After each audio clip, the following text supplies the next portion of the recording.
Welcome to the next level of horror podcasts. This is the place where ghouls, ghosts, and other creatures of the night are all welcome. There is no turning back now. You are in our sights. Your hosts, Jason and Craig, will fill you with great discussions, movie reviews, trivia, and fear of the dark. So sit back, turn out the lights, and pray for daylight.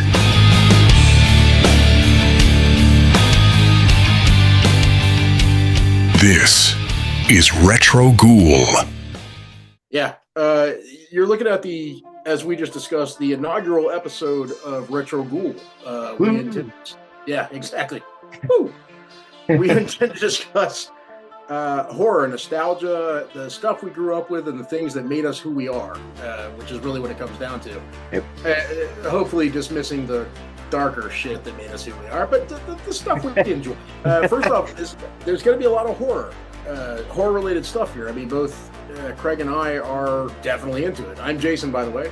That's Craig. Horror was a huge thing for us growing up in the late 80s, early 90s. Video stores, the different advertisements, the trailers that you would get on whatever movie you happened to get a hold of for the weekend. I mean, it was exciting. It was great. It was wonderful to look forward to it, to see all the different effects and all the different shit.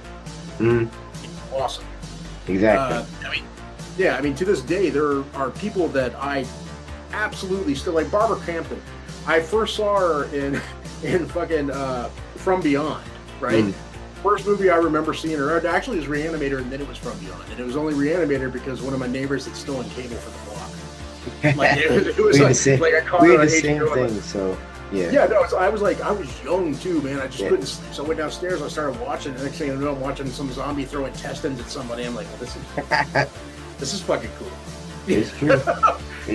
But, it's a special breed. I guess that leads into it. Why horror? Like, why is it important for someone? Because there's a lot of people out there that don't get it. It's cool that they don't. Yep. Everybody has their own preferences. I mean, there are people out there that like romantic comedies are their fucking thing. That is their go-to. It's what they love. Yep. I, by the way, love romantic comedies. But horror is slightly elevated above it and always will be. There's a bunch of different reasons. I mean, there's the nostalgia and the comfort that comes from watching a movie you've seen so many times. And especially the fact that in like at least the 80s and 90s, there was such a, let's call it a feeling of hope with a lot of horror movies. Like they always somehow or another came out good. Yeah. Like it wasn't a bad thing. It's like the people that you wanted to live, they fucking lived. Very rarely was there a sour ending to a horror movie at the time. So it was kind of neat to watch it for that reason. Other reasons, I mean, I know for myself, for example, when I was younger, it was probably just like being able to face a fear and realize that I could watch a movie even though it might have been scary, and get through it to the end where I got to see that bright silver lining. Yep, that's exactly how I started. It was just like, at first I was a little kind of terrified of watching them, but like I found Return of the Living Dead, and we watched that so many times that like I just adjusted. Like I moved on from all this other stuff, like I had a love for monsters after that, like any monsters. Man. The love for monsters for me, we're eventually, by the way, the subject that we'll be discussing this evening is found footage, but just horror in general, so that chances are... Well, we need a background, but it's our inauguration. We have, you mentioned monsters, when I was really little, I say really little, I guess Toxic Avenger, the first Toxic Avenger came out in 84, 85? I think 84, yeah. 84? Okay. So I would have been 5 years old. My dad rented it because he thought it looked funny, and I watched it up until they said, oh, God, no, not this. They took it out. And I waited until they went to sleep, and I woke up, went back downstairs, threw in the VCR, and finished it. Right?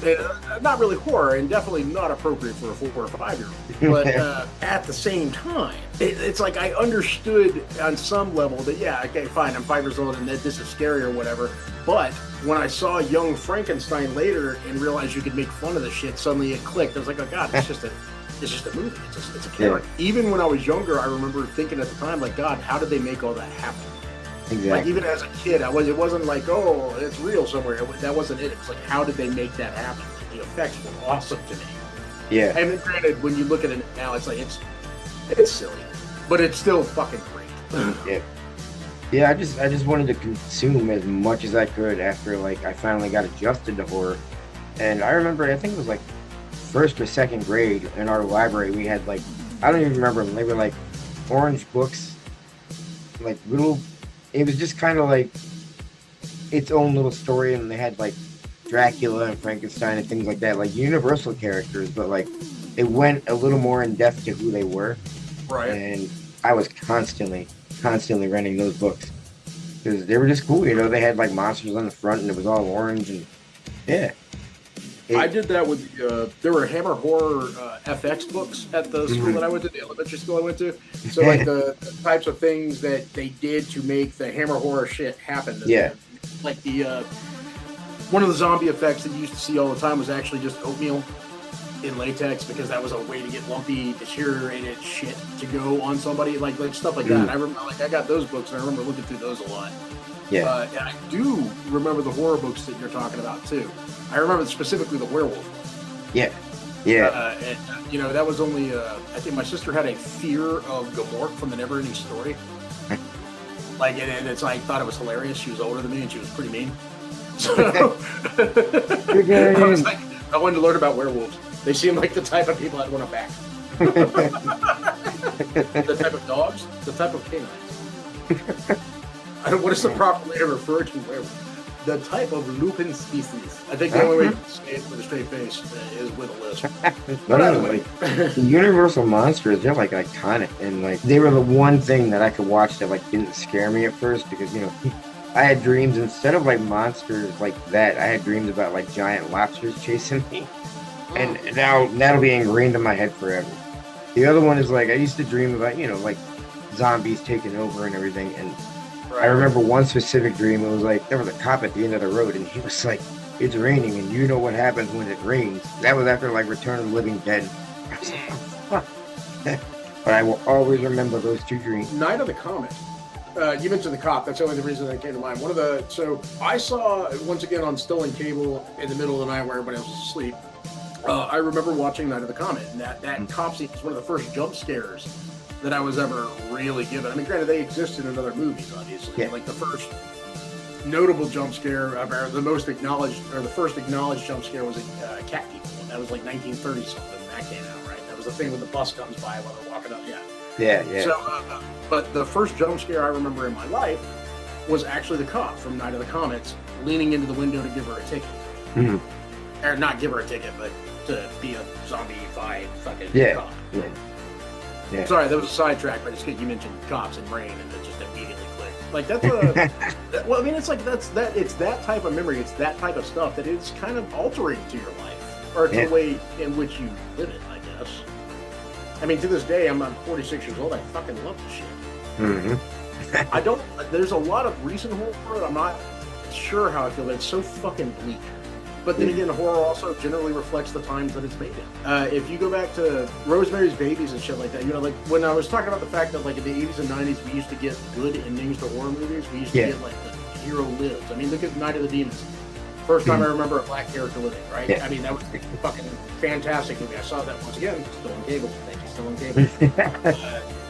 Yeah, we really did get a lot out of Stolen Cable. Dude, seriously, HBO and Showtime and Cinematic, like we had the whole package, and we had it for like a decade and longer.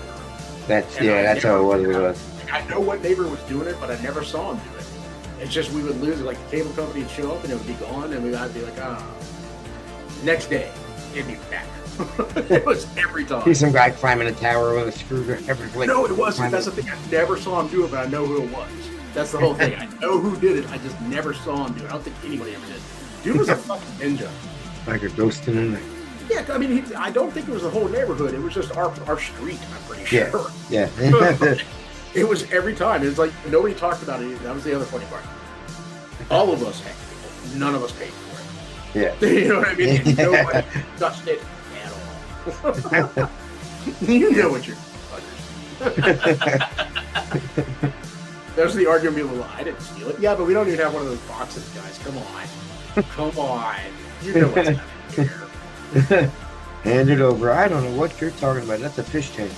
I'm gonna go watch Buckaroo Banzai for the second time today. Fuck you. Yeah. You know what you did.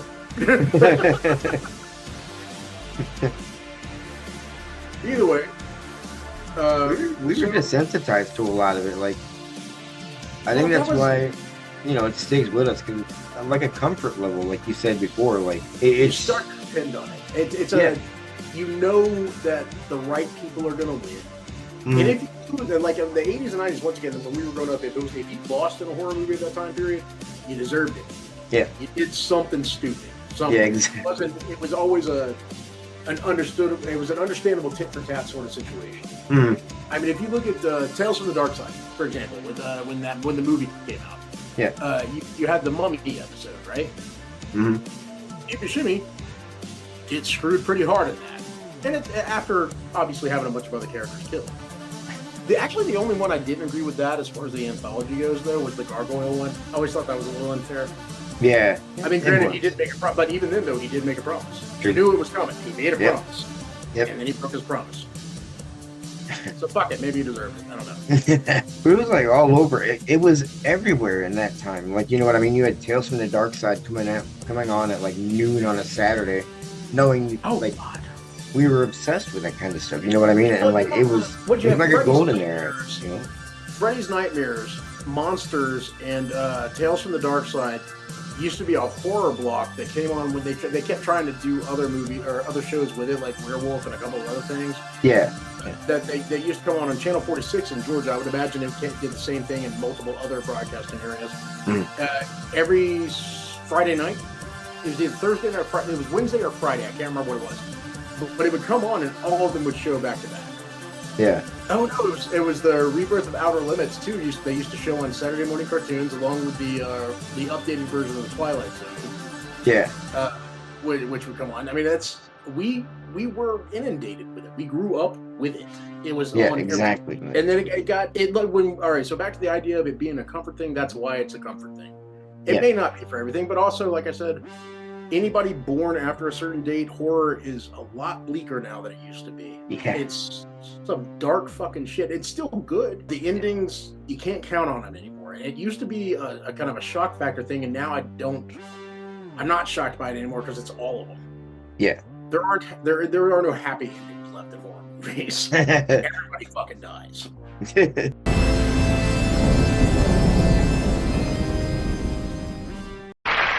Wanna go psycho with me, Elvira?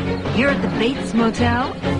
Look for me wherever they sell mug root beer. And enter the Go Psycho with Elvira contest. You can be my guest at Universal Studios in Hollywood for a monstrous bash at the Bates Motel. Shower anyone?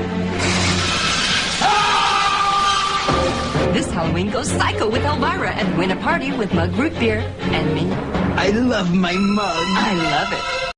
Definitely true, but like, I don't know. I love monsters. That's what it really comes down to. And it, like I said, it was such a big point, and it meant everything to me, even as a kid. You know, like we had 48 hours video instead of like Blockbuster and that, and their shelves were always full of like underground shit that like nobody would ever have heard of. Oh, the good stuff. Yeah, exactly. We were across like Legend of the Overfiend and shit like that. Yeah, and you like you were saying, like the covers, what attracted me. Like, I don't know. Oh yeah, look at the cover. You know, one of the covers that stands out to me most, oddly enough, and it's such a simple cover, Phenomenon. So Jennifer Connelly, right, and just half of her face, the other half is a skull, and then all the bugs. Yeah. So, like, I remember being little and walking like that. Cover caught my eye so many times. Yeah. It still does now. I think it's a hell of an eye catcher, and it was. Because it was intriguing, it was just an illustration set up to make you wonder, and it worked. Yeah. You know? Thank God that I mean, like, not to, I mean, obviously throw out one of the holy fucking series, but the Nightmare on Elm Street covers. You can't beat them. The artists that worked on those, they up until, like, part 5, anyways, that is iconic.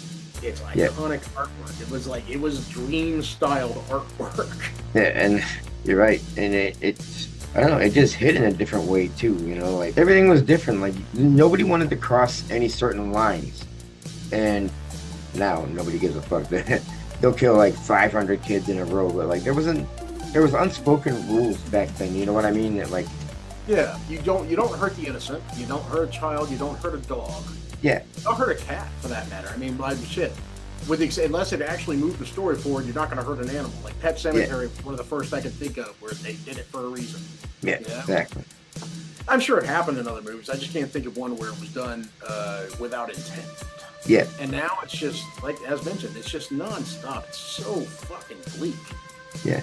Well, that scene, that's what made that scene so iconic. Is like people weren't expecting that, and like it was an emotional scene. You know what I mean? Like they nailed that part. All of it. Absolutely. Like, yeah. Well, it's one of the few horror movies you watch where I can, like, you look at the original version of Pet Cemetery and you be like, Gage wandering out into the road. That is a fucking heart-wrenching moment. Yeah. Even Pascal, whatever you refer to. Pascal, yeah. You know, the first off, the effects were great. The actual, like, the brain and all the fucking damage is absolutely wonderful. Like, the first couple of times he shows up, he's fucking terrifying. Mm-hmm. It's perfect. It's wonderful the way they put it together. Yeah. And it's not really. If you saw the remake is good, but it's just so much fucking bleaker. It's just all of it. It was just like that version is bad enough. The original version doesn't end well for anybody. Yeah. The newer version doesn't end well for anybody, but it's also just like so much worse. Like, you know, I mean, just the whole, with all of them walking towards the car with a kid in a fucking car seat. Like, it's not, like, come on, guys, it's bad enough. It's not necessary. It's the same reason why the fucking Nightmare on Elm Street reboot didn't work. It was not necessary to make a child killer worse. He's a child killer. Yeah. There's no reason to make it worse. That's enough. It doesn't have to be anything else. Yeah. And that's what most horror fans that like grew up in that area would say. You know what I mean? Like, I don't know. I just feel like everybody's trying to cross the line just to be the next shocker. You know what I mean? Like, I won't badmouth Terrifier, of course, but like that's the kind of things people want now. You know what I mean? There's not really any depth. There's not really any story. It's just people want to watch people get ripped apart, and I totally get it because like I remember. I had to be like 6 or 7, and we were at the video store because I was staying in my aunt's house, and like I remember begging to get Day of the Dead, and they finally gave in. Like my aunt came in for 5 minutes, and she was like, "You're really watching this?" I was like, "I love this." She goes, "Not anymore. You're not renting the videos anymore." And like I think that might be the last time I like stayed over at their house too, because I must have freaked them out or something.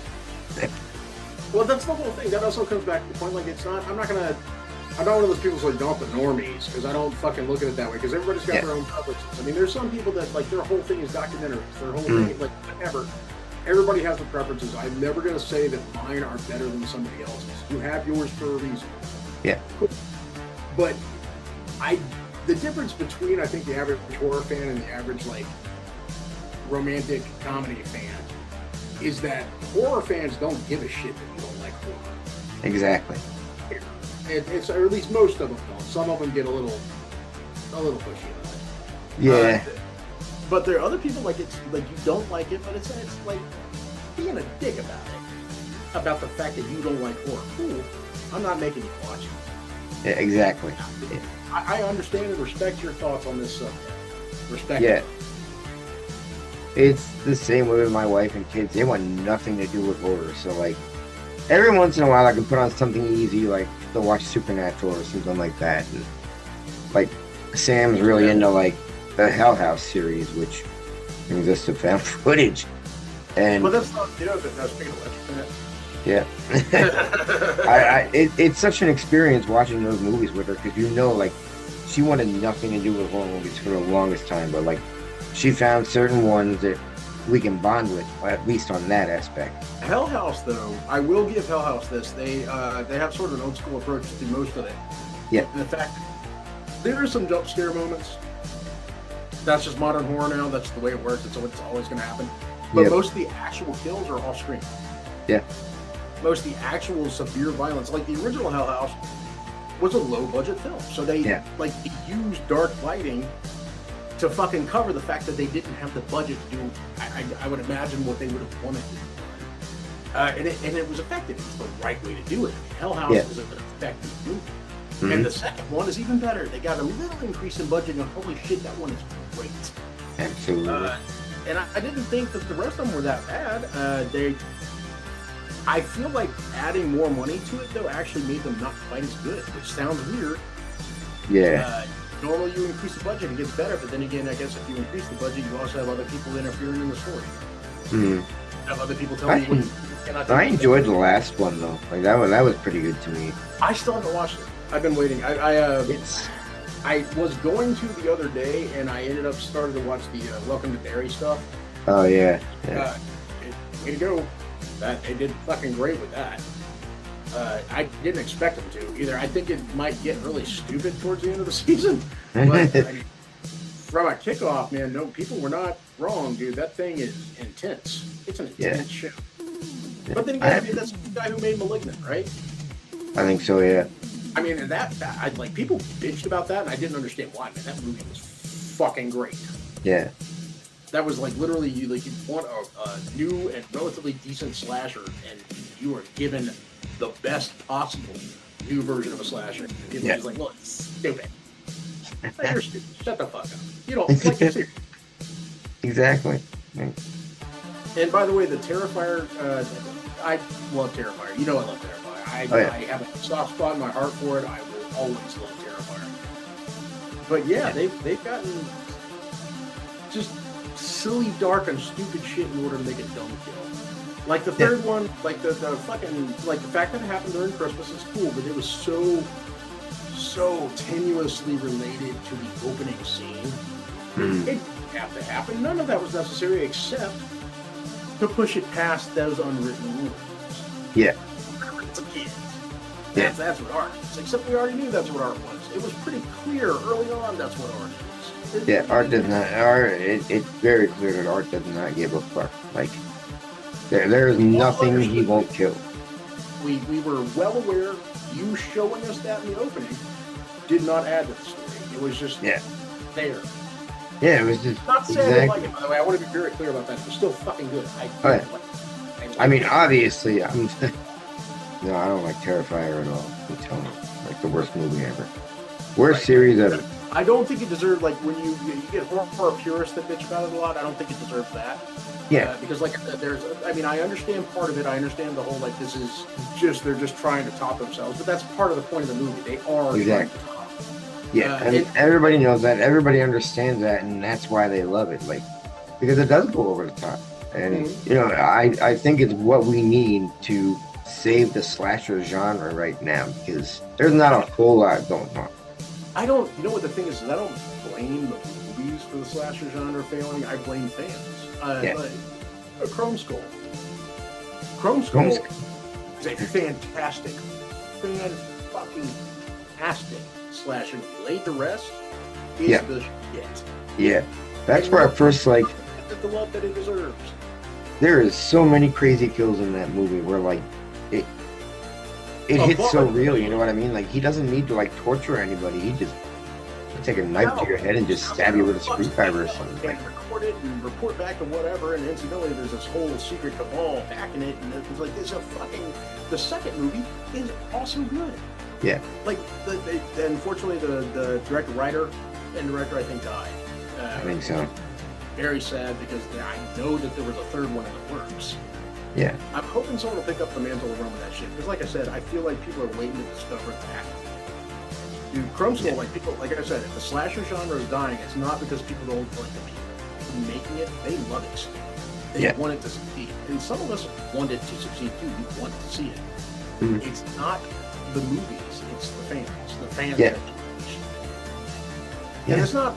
By the way, it's not like it's anybody's fault. You like what you fucking. Exactly. That's back to the point. Like, I'm not going to sit here and tell somebody it's your fault that I don't get to have a new fucking Nightmare on Elm Street with Jackie Earle. Yeah. Which, unpopular opinion, I Jackie Earle, I thought you did a great job. And me, of course, like, being a journalist and being into all that shit, it's like, why? Can you give me an actual reason why you don't like this, or are you just here to, like, you know, kind of shit talk and be a dick? Like, you know what I mean? Like, that's a lot of it too, right there. Yeah. We all have our controversial opinions, but then again, that's what comes from being a person. Have your own thoughts on stuff. Yeah. What's weird to me is that there are some, like, you go to a horror convention, and 9 times out of 10, most of the people you meet are gonna be fucking awesome. But occasionally, you're gonna meet that one person Yep. who's just a stick in the mud fucking asshole. Like, they're there to shit on everybody else's thoughts on things. Yeah.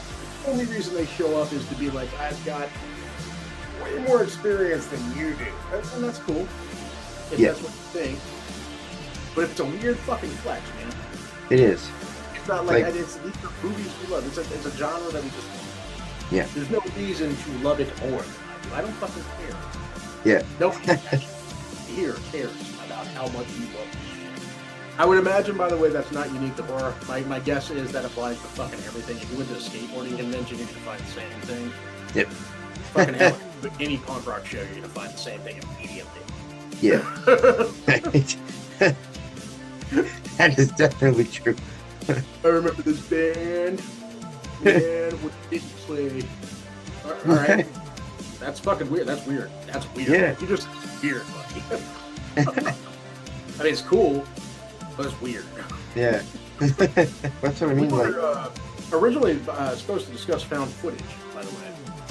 I'm not even sure how much found footage there is. it's our introduction to the world, so Yeah, we might get more specific later. This is wild. this is like story time episode. We got this. We got it. You will all know all about us by the end of this episode. Well, talk about the conquering the fear aspect of things, right? Like, when I was little, I remember watching horror movies. Like, I saw Night of the Creeps, for example. I was in 2nd grade, I think. Spent the night over at a guy's house, and that's what they rented. And quite frankly, we were way too young. Yeah. It scared the shit out of me. It really did. It was terrifying to me. And then I saw it again later, like maybe 2-3 years down the line. It showed up on Channel 36 during their October Halloween stuff, right? And it was edited, but I remember watching it, and I was afraid to watch it then. But then I watched it, and by the way, it was in the afternoon, so of course it's daylight. It makes a difference. So I was in 5th grade when that happened. And I remember watching it, and by the end, like I got to the end of it, I was like, oh, okay, that wasn't that bad. And then, of course, later on, I rented it and watched it again with another friend, and I watched the unedited version, which also has a different ending than the one that most people know. Night of the Creeps, do you remember Night of the Creeps, like the original ending? Okay, there are 2 endings to that movie. The one that I first saw has detective, the guy from Halloween 3, I forgot his name.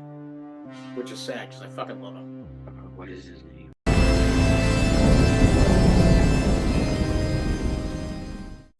End of summer blues got you down? Well, you're in luck, because here comes the Chuck.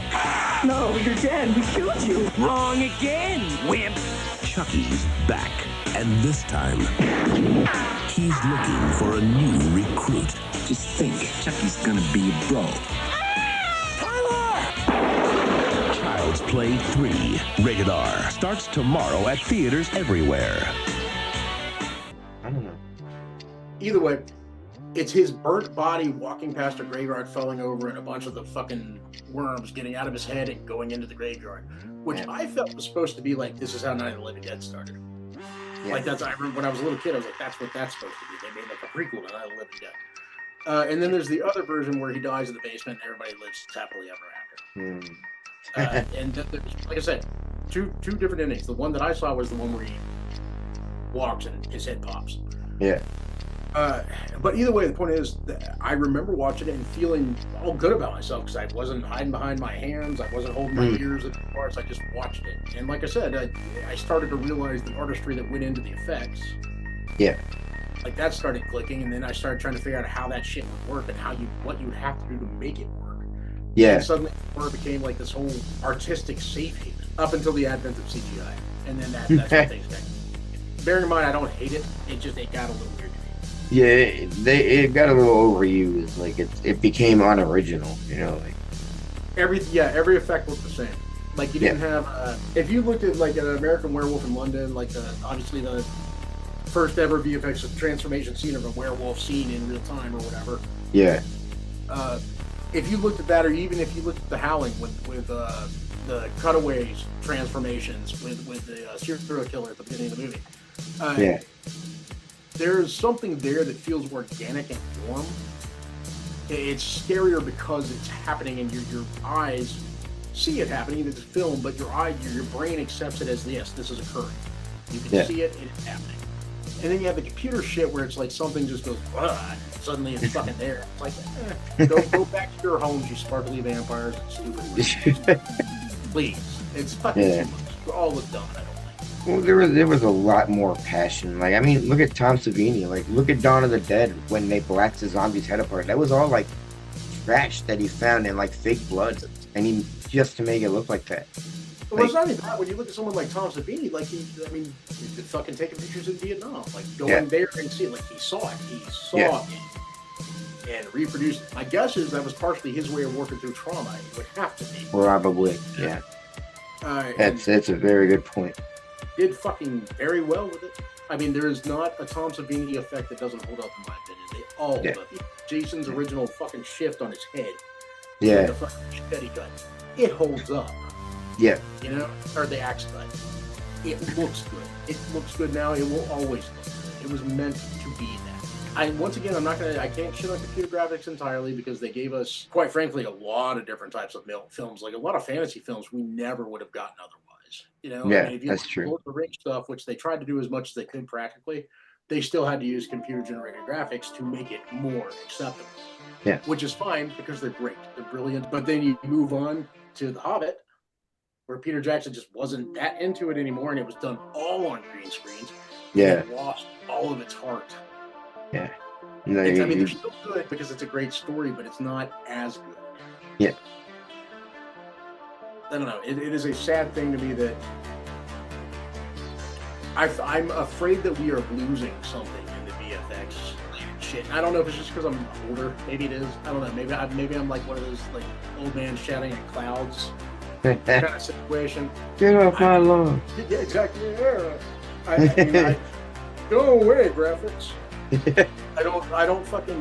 I don't know. Maybe I'm wrong about it. I just know that there's a lot of shit that I see in movies now that just doesn't do good. You know? Yeah. Like the VHS movies, you know? To me, they are as good as they are because there's not much in the way of CGI. They don't have the budget. They're just fucking working and making it with prosthetics and fucking VFX that they're building on site.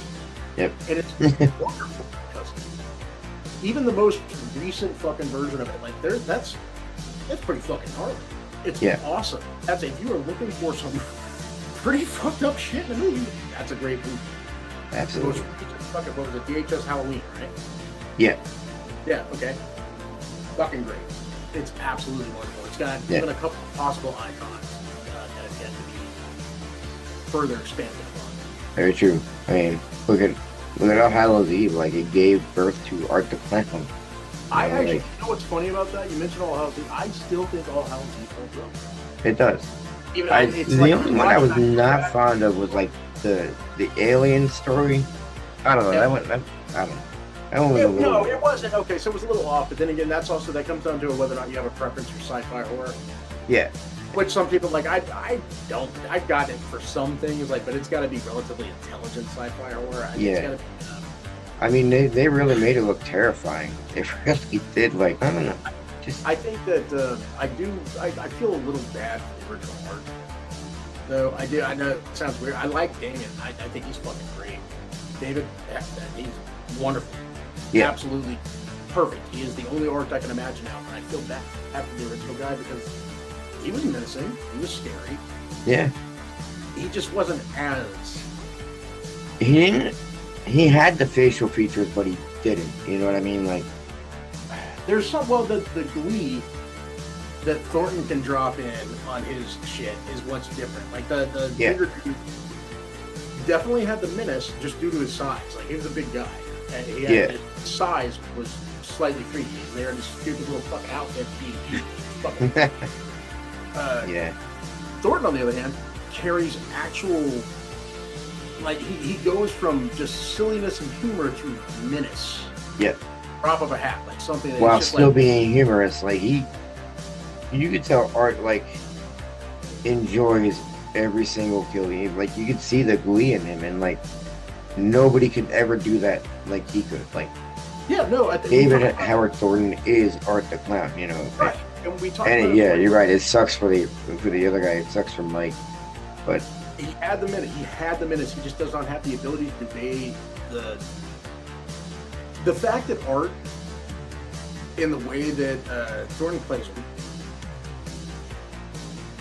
he is having a good time and doesn't understand why the victims are. Like that is almost the approach. Like, ha-ha! yeah. I mean, look at tennis part 2. I mean, that's just, there you go. Like, what? I need the potatoes. You know what I mean? Like, what? Eat the potatoes. What potatoes? She wants them. You know what I mean? Like the approach to that, not a word said, but it's perfect. Just like exactly like I did this for you. Why are you upset? Yeah. From the moment he comes out with that little apron ringing the bell, he scratches him in her face. I think that could be one of the most iconic scenes in the series. Like, well, that's sitting there waiting for his clothes to get cleaned at the dry. That one. Sitting there butt ass naked, just reading a fucking paper and waiting. Hilarious. That is a hilarious scene. Because once again, what else would you be doing in a laundromat? I wouldn't be with my clothes. Yeah. And when he's like laughing at the newspaper, you could see the joy again. Like he was loving what he was doing. Like he gets into Art the Clown. Like he, even for photo ops, like once he's in that costume, he'll fucking do anything you want. He'd be like, hand me upside down and split me in half. You'd be like, all right.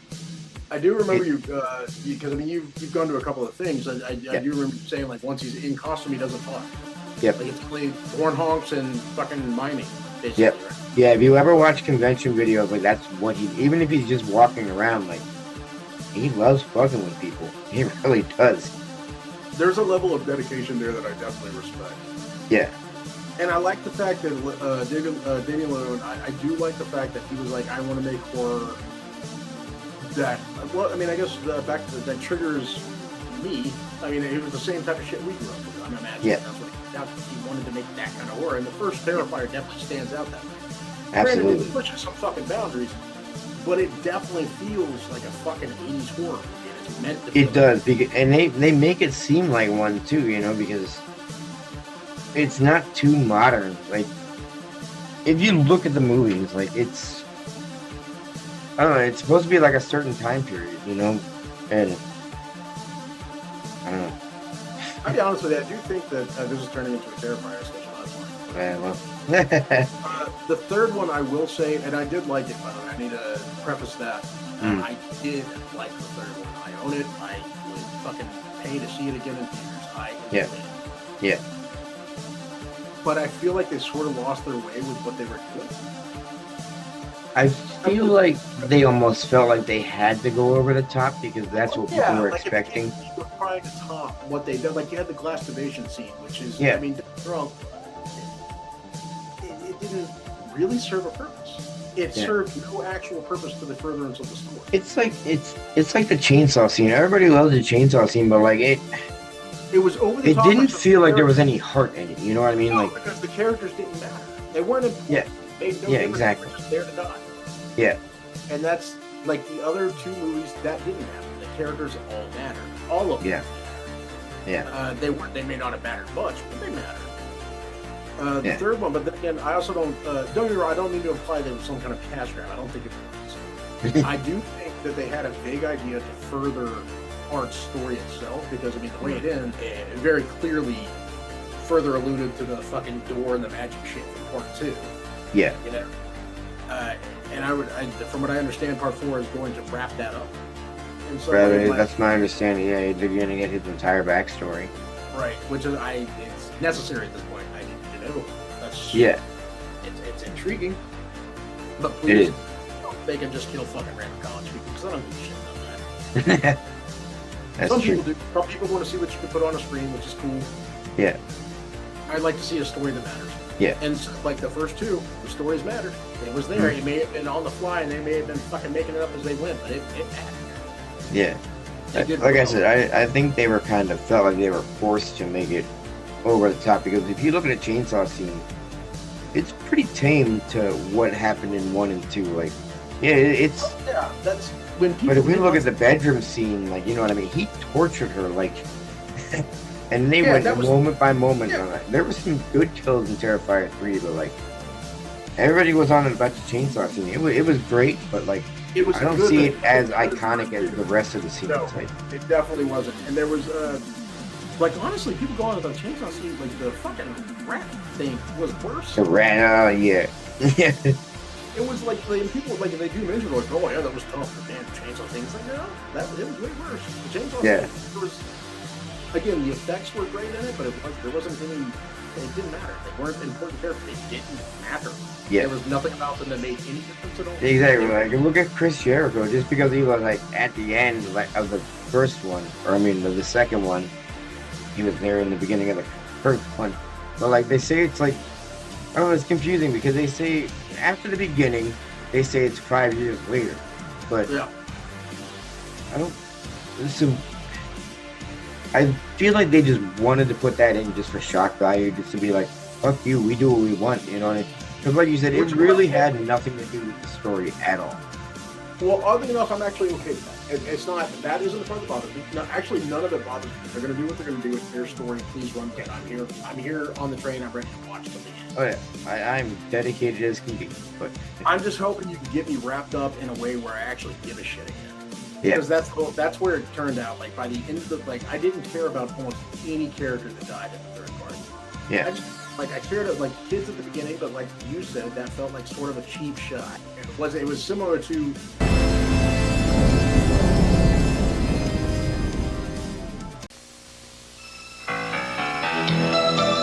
This summer, coming to a supermarket near you. There's going to be a great new high C flavor with an outrageous fruit taste. And what are we going to call it? Ecto Cooler. High C Ecto Cooler. Slimer's new fruit drink. You've been warned. Lars von Trier's Antichrist. You've heard, I believe I've told you how much I fucking hate that movie. yep, Yeah, okay, I hear people talking about it. It's listed in like some of the best horror movies ever released, and I don't understand why, dude. It is an absolute garbage fucking movie. It is shock value for shock value's sake, and it's not even good shock value. It's the only thing is I like Willem Dafoe, and I'll watch him in pretty much anything. But the movie itself, man, it is just fucking. Oh, I bet he won't. Oh, he did. Over and over and over. yeah, Until you and it's just stupid. It's the whole thing is so fucking stupid and nihilistic and shitty. yeah, You know, it's not that I would compare Terrifier 3 to Antichrist, because Antichrist was a guy trying to be intelligent. Yeah. With what he was doing, at least.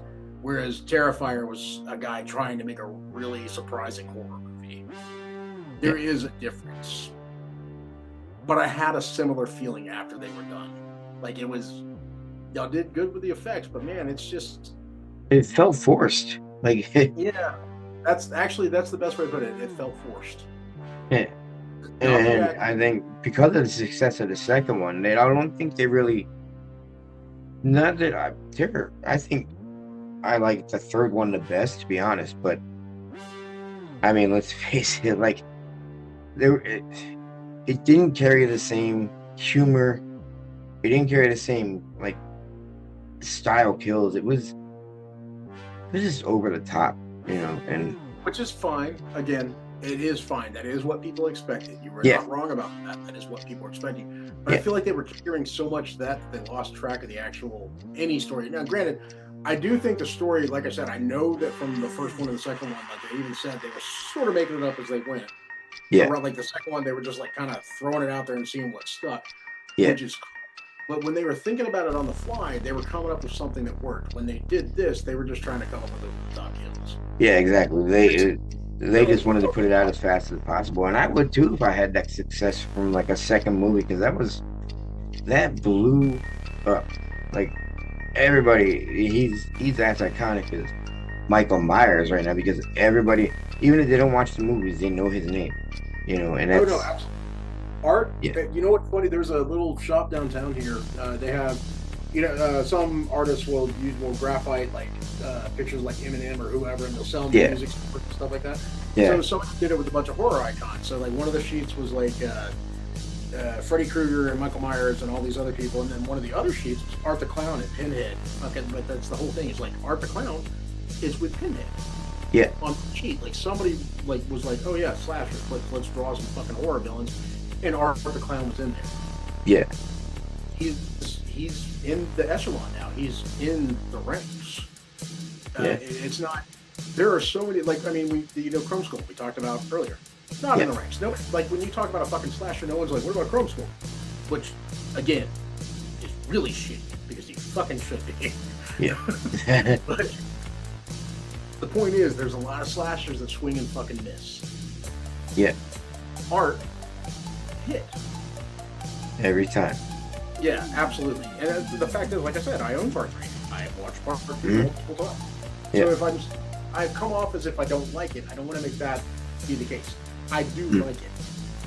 It just felt like an unnecessary continuance. Pretty much, yeah.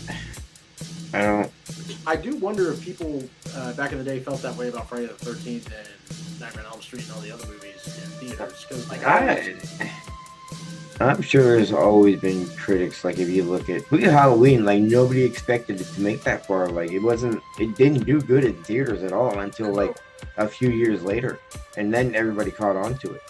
Oh, and even then, Season of the Witch did great in theaters, but everybody was like, "This is a bullshit fucking like, where's Michael Myers?" So they came out with Part 4 after that, Yeah. And after Part 3, I felt like they were forced just trying to make a Michael Myers movie after Michael Myers movie. Like, all right, what can we do in it? Well, let's get his niece around and we can possess her. Like.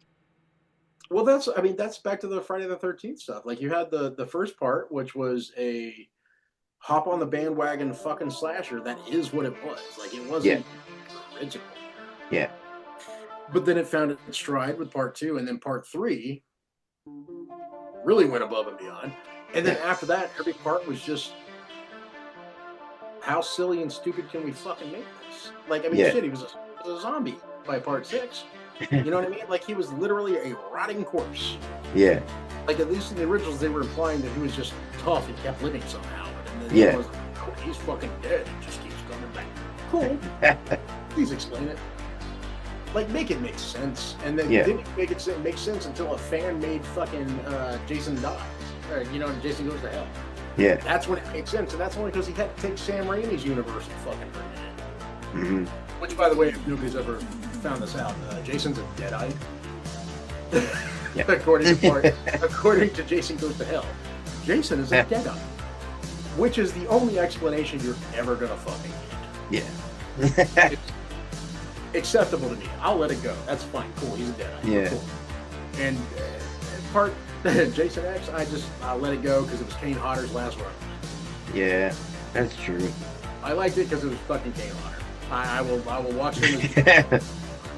It's not like it was a terrible movie. It was just, I think a lot of people were expecting something else, like not as silly. You know what I mean? Like, the poster for the movie gave away the Uber Jason design. Like the fucking face, the mask, the metal mask was on there. Yeah. There was no surprise coming. That was another movie where they were just trying to do more and kills. Mm-hmm. Like I bought the movie right after it came out on DVD, and this is when bonus features on a DVD were like a cool thing. So like that was like, I'm gonna watch this. And I remember Kane Hodder was talking about like all the different kills, and he was like, "There's one kill where he grabs the guy and breaks his neck, except he does it slowly." And he was all excited. He was like, "Yeah, but he does it so slow. He turns his neck, he turns his neck so hard, and just like he's doing it slow." And I was like, "Yeah, but is this really?" Like, that was the part you were super stoked about with this? Because, like, honestly, you could have spent hours talking about fucking slamming the hologram girls into the tree in the sleeping bag. That was fucking funny. That was great. That was pretty cool. Talk about that for fucking ever. Just acknowledging the fact that this is how silly it's become. I mean, it's such an iconic scene, and it actually, like, became a meme template, you know? Well, Jack, you want to have some tag? Yeah. And just him being like, okay, I can leave this way, and I'll take care of you. that fucking scene is great. It sums up the entire series, too. Yeah. In that one scene. And there was little, like I said on the DVD extra, there was little no acknowledgement other than like, oh yeah, that was fun. And then they just fucking skip over it. Like, dude, the rest of this movie does not up, like it definitely doesn't stand up high enough for you to just keep talking about it like it's great, because it is. Yeah. There were some good death scenes in it. I mean, the chick getting frozen face in the fucking liquid nitrogen, that's a fucking great scene. Yeah. Even the idea of him being found and then picking him up and running with it. I mean, it was around the same time that Hellraiser Bloodlines came out, I feel like. Which, you know, Hellraiser in space. Again, another movie that gets a lot of shit and doesn't deserve it. I thought it was actually pretty good. They tried to wrap it up. Yeah. It just didn't work quite as well. It wasn't as good. Yeah. And I don't know.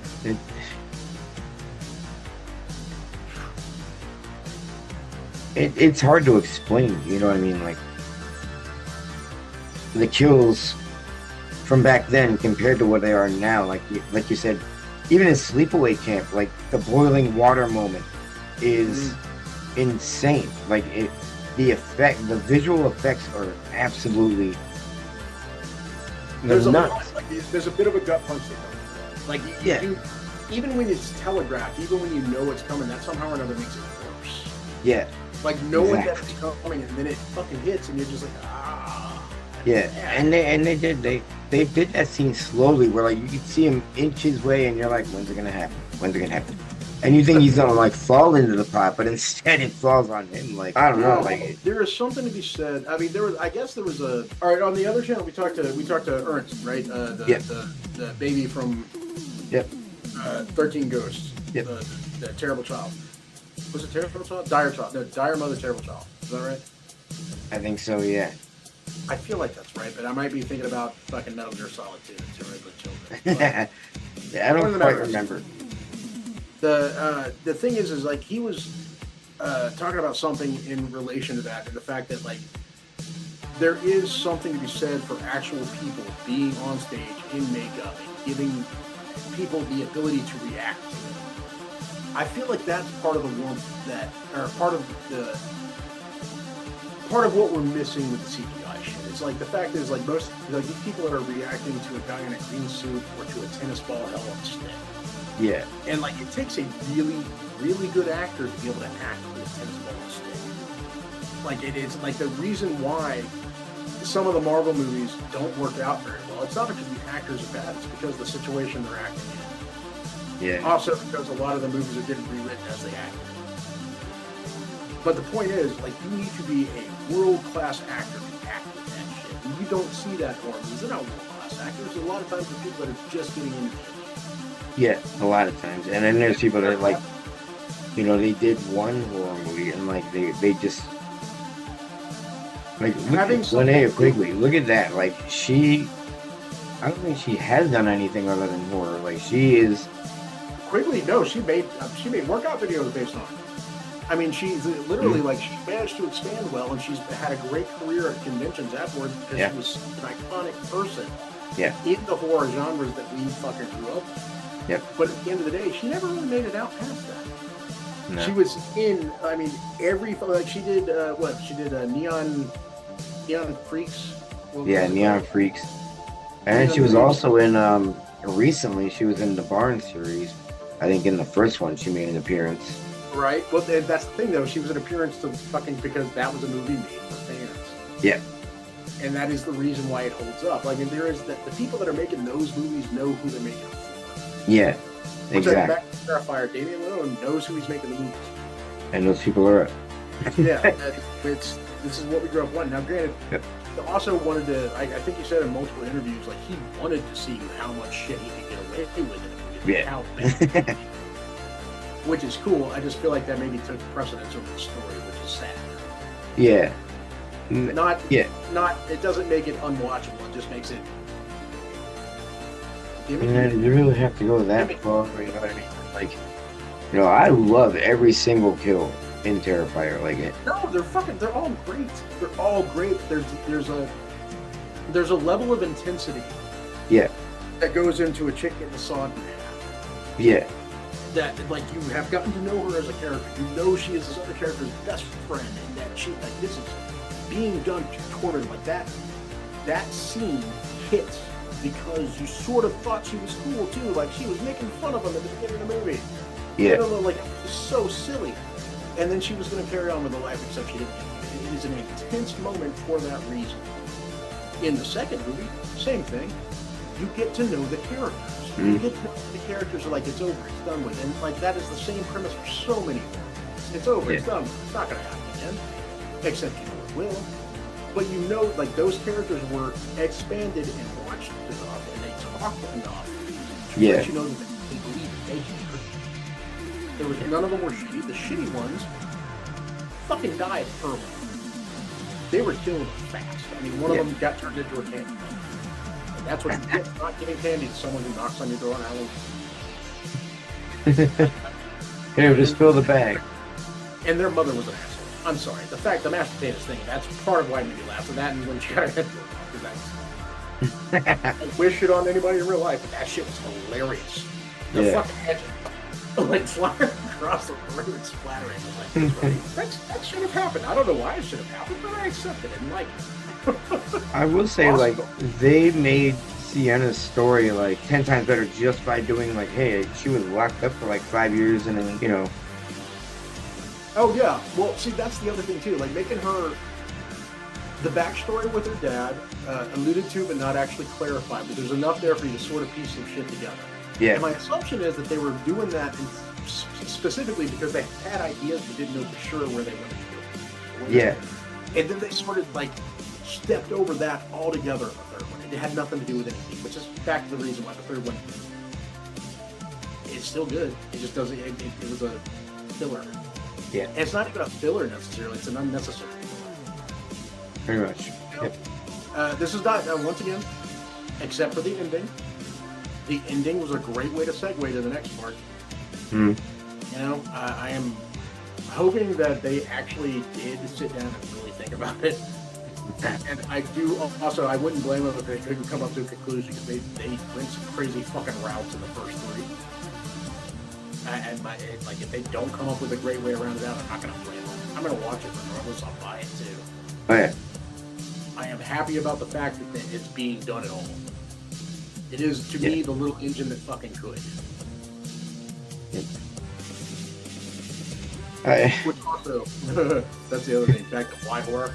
Because I mean, obviously, I love Terrifier, from like toys to tattoos, but the third one, like I said, just felt really forced.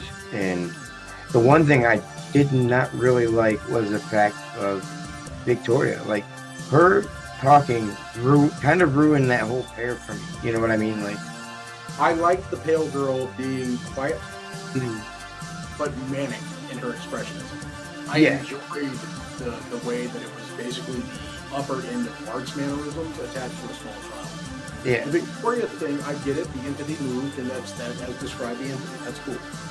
But that's when you get back into the, as I mentioned earlier, like the masturbation scene that everybody talks about. Like, oh, did you see that? They had what fucking purpose did it serve? It didn't serve any purpose but the shock value, and that's back to the Lars von Trier thing. It's just shock value. What's the fucking point? And don't get me wrong, like, I'm not easily shocked. That didn't shock me because I'll be honest with you, the second I saw it in her hand, I was like, something stupid's gonna happen with that fucking thing. Straight out of The Exorcist. It happened, and I was like, oh, what a shock. Yeah.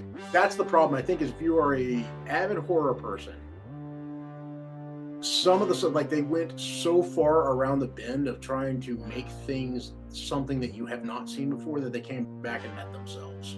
Yeah. You know, it's the first kill when Art pops up out of the chair and gets the cobwebs off him and rips the dude's fucking scalp off. You know what I mean? Like, yeah. You didn't see it coming. I saw it coming. And, you know, we all knew he was going to die. But the thing is, knowing that he's going to die is different than knowing that he's probably going to get his fucking scalp ripped off, which I had a feeling. The second I saw the fucking blade pop out, I was like, he's about to get scalp. And sure enough. You know what I mean? Yep. Again, not saying it was bad. It was done well. It didn't carry the same hit that everybody else. I think that's because, like, that's what people are expecting. And, like, you know, the second movie, they were having fun because the second movie didn't know it was going to blow up like that. You know, like, the cast and everything. Like, I don't think anybody saw that coming. And No, not at all. Probably, like, when they saw how that happened and, like, people were begging for a third one, they were probably like, holy fuck, how do we top this? You know what I mean? Guess Like, they had to. When the Yeah. begging for a third one, the way you just phrased it right there, that's it. Mm. They had to. They had to hit while the iron was still fucking hot. yeah, And that's what they did. Yeah. And it's not that they missed. I don't think they missed. That's the thing. I know I'm saying a lot of shit that it sounds like I'm being all negative about it. I'm not. It's just not as good as the first two. It's still good. I'd still put it up against a shitload of other movies that I love. yeah, It's just not as good as the first two because there's no emotional fucking connection to anything in it yeah, except for art. And if the only thing you're connected to is the fucking villain, it kind of Yeah. loses something. I mean, it's back to the point like we grew up watching horror movies knowing that somebody was going to be worthy of making it out. yeah, Villain was going to get what they deserved, and somebody else was going to get what they deserved. They were going to get to live and move on with their life. yeah, Which is a weird way to put it, but it is kind of true. Which is, by the way, one of the reasons I think Return of the Living Dead and Return of the Living Dead 2 in particular stand out to me as a child is not just because of the effects and everything that happened, it's because those were fucking bleak ass endings. yeah, You know what I mean? They Yeah. stood out at a time where that shit didn't happen because most horror movies, eventually somebody makes it out. They figure it out, you know? yeah, The most you might have gotten otherwise is something like that's something fine. like fucking Hellraiser, where there's a scene where the box gets taken away to go somewhere else. Yeah, Okay, well that implies that you didn't really defeat the box, but you're good. You're safe. You lived because you were virtuous or whatever. You didn't have sex on a tent. You didn't smoke weed. You know, or whatever it is, whatever transgression was going through. The thing is, back to the bleakness of the new movies, that none of that matters anymore. Which again, horror movies are a reflection of the times, though. Yeah. Like there's a political connection to it to an extent. Not to get political about it, but there is like a general feeling that goes into the way these movies are made, and like you can see all throughout history. Like literally in the, like I said, the 70s, there were some pretty bleak endings to most of the horror movies. Rosemary's Baby. That's not a good ending. The Antichrist is born, and she accepts it and just moves on. You know, like that's my child. Well, it's just like the end that- of Dawn of the Dead, you know, where they were like, I don't know how far we're gonna make it, but we're gonna go. Like, It's a bleak ending. Yeah, it's not terrible though, because it's left open at least, or at least the movie and the released ending, the original ending. Or once again, anybody watching this, nobody fucking lived. no, they didn't. And I think that's really what got me into like documentaries and that, because I have the 4-disc Dawn of the Dead edition, and it has like at least 6 different documentaries, and like you see behind the scenes like how long it took, and like they were only allowed to film at night, so they had to have everything cleaned up by the time the mall opened again, and things like that. Like, you know, that's passion right there to say like we only have this amount of time, but let's fucking do this. You know what I mean? Like, I actually feel, so you just touched on something else that I think about a lot. I have for the longest time said that the last true bastion of expression and original thought in Hollywood is independent horror. yeah, Because if you can make something for $100,000 that fucking strikes a nerve, a major studio will pick it up, they will distribute it, and you will make millions from it. And that is what they count on. But then the thing is, they'll try to reproduce it by making the same movie again. But the thing is, in the meantime, we have people who have scraped together all their dimes and all their fucking nickels. And they've sold all their collectibles, and they have gone out and they've picked up a fucking steady rack for an iPhone. And they want to make these movies. They want to tell a story. And they do it because they love it. Yep. I can get behind that 100% with everything. That's fucking great. That is wonderful. Please, for the love of God, do that. You're the only reason that I'm still watching new shit. You know? exactly. Make it. Do what you're going to fucking do and run with it. Yep. The downside to all of that is that other people, I think, also realize that it's the last thing to do. And people that do not give a shit about horror movies are trying to make horror movies, and they're doing it in the most formulaic way possible. Yeah. And that's not, again, if you know the tropes, like you can use formula to your advantage. You can do some great shit. But if you don't fucking care about the genre, you're just kind of insulting the people that love it. Yeah. You know, and it's, again, not to shit on anybody's attempt at it, but you can tell. You can tell when somebody didn't care. I mean, like, take the Blumhouse movies, right? They started out fucking great. Yeah, they did. Then they turned into shit. Yeah. They were mass appealing. They were trying to get as many people as they could to fucking watch it. That's the problem. Don't try to get as many, but just make it for the people that you know want it. It'll fucking turn into a cult movie for it, and it'll be a surprise. But stop trying to force people into it. Like, there's people that are never going to watch that shit. They don't fucking care. Yeah. And people that do watch it, we know when we're being pandered to. We know when you're doing it to, like, fucking Until Dawn. Yeah. The movie that just came out was fucking good. It was actually good. That was actually a great video game too. Like I love that game. That was great. Well, that's the whole thing.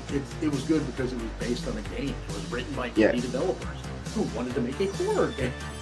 Yeah. Like it's good because it was based off a good idea. Exactly. And there's probably multiple clones of it, and there's multiple people trying to make other versions of it because it did well. You know? Yeah. It's back to the thing that they sort of missed the total point. You know, it's the same as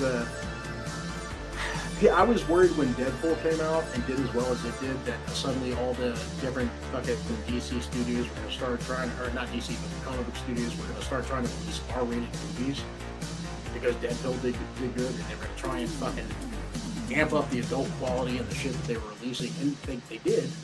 It's exactly what they fucking did, and most of those movies failed. And they failed because that's not like a comic book is.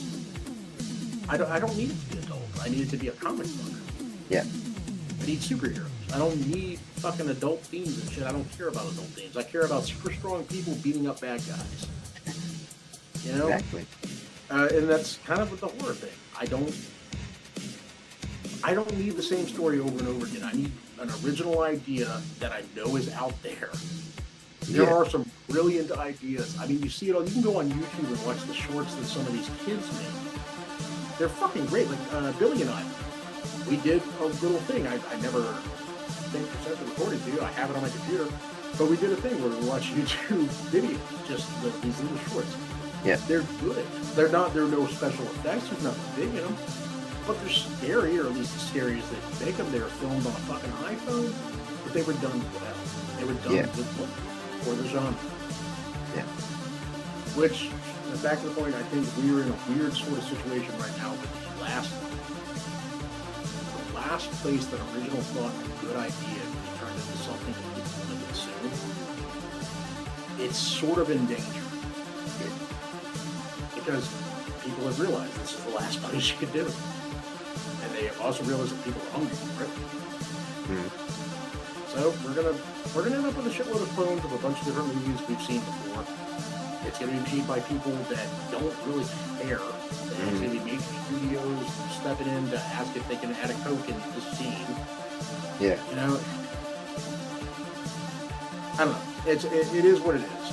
I'm assuming that the horror genre will survive because the fans will do what they do, and they'll disregard the shit that feels placated. They are absolutely loyal. I mean, like the conventions, like horror fans are probably the most loyal fans in any genre. Like, we can be dicks sometimes. Like, you know, you've always had like that guy that can't do a review, so he just like talks shit. You know what I mean? You're always gonna have it, and the best you could do is just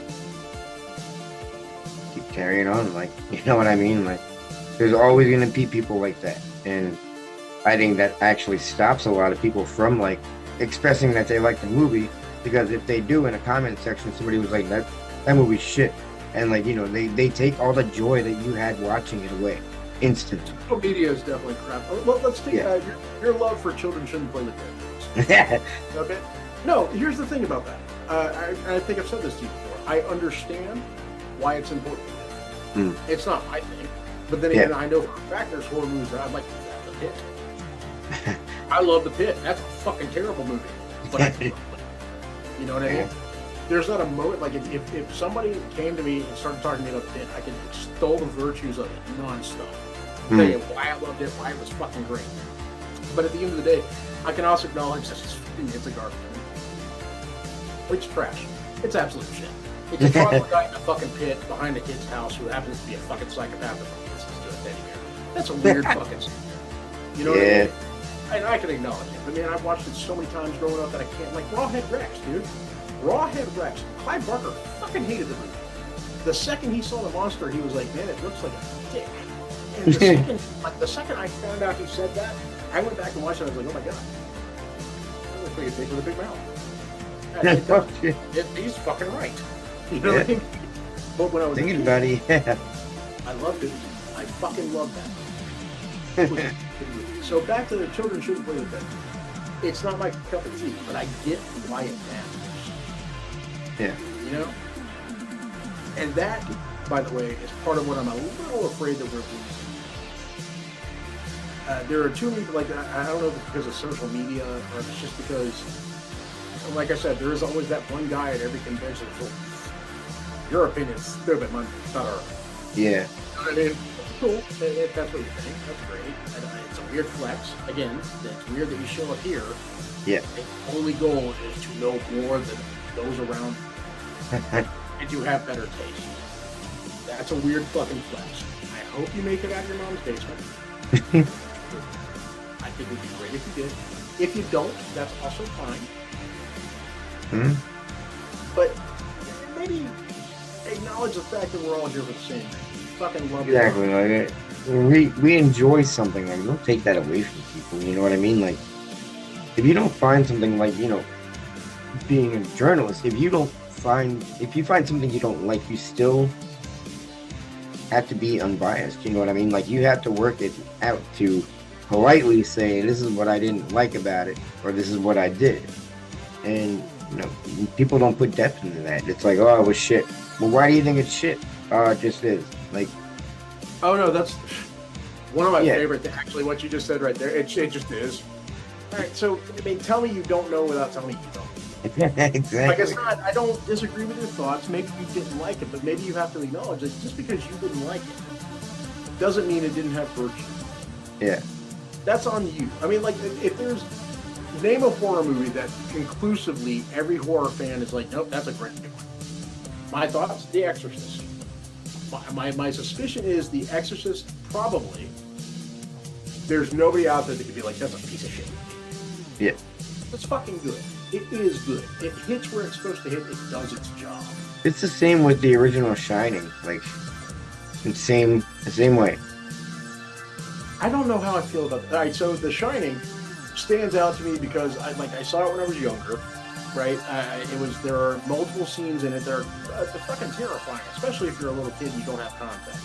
Yeah. If you're reading the book and watching it again, you have context. There's some scenes in there that are straight out of the book. Yeah. But there's a lot that was changed. Yeah. Yeah. And I like Stephen King, in order to get the rights back and make the TV version of it that had what's his name, Steven Weber playing Torrance, Jack Torrance. In order to do that, he had to come to an agreement where he would no longer disparage the Stanley Kubrick version. I get why he did. One of his major complaints was Jack Nicholson being cast as Jack Torrance. Yeah. And I get why too, because the whole thing was that the Overlook corrupted him. He wasn't corrupt going into it. The Overlook corrupted him. Whereas Stanley Kubrick's version, he was always a piece of shit. Pretty much. The Overlook just brought it back out of him. Yeah. You know, or called to him and got him there, and they brought it out of him. But so I don't know. I've got love for the original because I saw it when I was young, and it definitely scared the shit out of me. Yeah. But I'll be honest with you, the TV remake was pretty fucking good. Like, it was pretty fun. I would honestly probably really put it on top of the original because it, like you said, it just had, like, there was a human side to him, you know what I mean? Like, Jack Nicholson, he was always an ass, but like his last, like in the TV remake, Steven Weber is about to kill his kid and suddenly fucking stops Yeah. and clicks back and realizes what's happening. And if I remember correctly, tells him to run, tells him to go as fast as he can, because he remembers the boiler's about to fucking blow over and it hasn't been dumped. Yeah. And that's straight out of the book. And the thing is I in the book it was written as like I do recall he was thankful for the fact that nobody remembered to dump the boiler, and he still ran down and tried to do it, but he knew it would be in time, and he was thankful. So there was like, I got what Stephen King was saying. Like you wrote Stanley Kubrick's version was a lot darker as far as that. Like he was always a piece of shit. It was always even if the Overlook Hotel had not been possessed, he was always going to kill his family there because he was a piece of shit. He was fucking nuts to begin with. It's a good point. It really is. Like, I don't know. Now that you think, you know, when you do find information like that, instead of like pushing it off, be like, oh, yeah, maybe, you know, they do know what they're talking about, and that doesn't happen a lot in the horror genre anymore. Like, nobody can admit when they're wrong. Like, that's one of the biggest things. I do sort of feel like part of the issue with modern horror, with this, I keep referring to the bleakness. They're trying to circumvent the tropes, the things we've gotten used to, and I respect that. I do. I think it's great that they're trying. Yeah. They should. They really should. If there needs to be an update, man, it doesn't have to be so fucking dark. The life is dark enough as it is. Yeah. It's not necessary. Like, it's a weird thing to say that I used to love horror because I still do. But like one of the reasons I got into it was because I knew there was a silver lining coming. I knew that the good guys, the people that mattered, were going to get away with whatever the fuck was going on. I knew that there were going to be survivors, and they were going to learn a lesson, and they would never be affected again. Yeah. That was a thing to look forward to. Shit had happened in every horror, at least up until about 99, give or take. Even Jacob's Ladder, which is like one of my favorite horror movies of all time, and then let's call it, I don't even know that's a horror movie, I don't know what to call it. It's I don't know what you would call it. It is not the remake, the original. Let's be real clear about that. Not to say the remake didn't try, it tried, but once again, it fucking missed the point. Yeah. Yep. Point of the matter is, even Jacob's Ladder, it had a good ending, and fucking, again, he was dying, for fuck's sake, but it still ended well. You felt okay about his total ending. It doesn't happen in horror movies anymore. There are no fucking silly horror movies anymore. It's all just fucking shitty endings. Yeah. Which, again, is probably a reflection of the times. But this is abrupt, but it's probably because we've come to a conclusion, or at least a place to stop, as far as this conversation goes. We never did discuss found footage horror, which was our original intention. I'm assuming. Stay tuned for the next episode. Well, it was a nice intro to what we're trying to do. Let's call this the introduction. Exactly. This is, again, I'm Jason, that's Craig. This is Retro Ghoul. All things horror and nostalgia. We are here to discuss stupid shit and have a good time doing it. Exactly. So, and on that note, follow us on Facebook, YouTube, and TikTok. You can also find us on Spotify and all other streaming platforms at Retro Ghoul 83.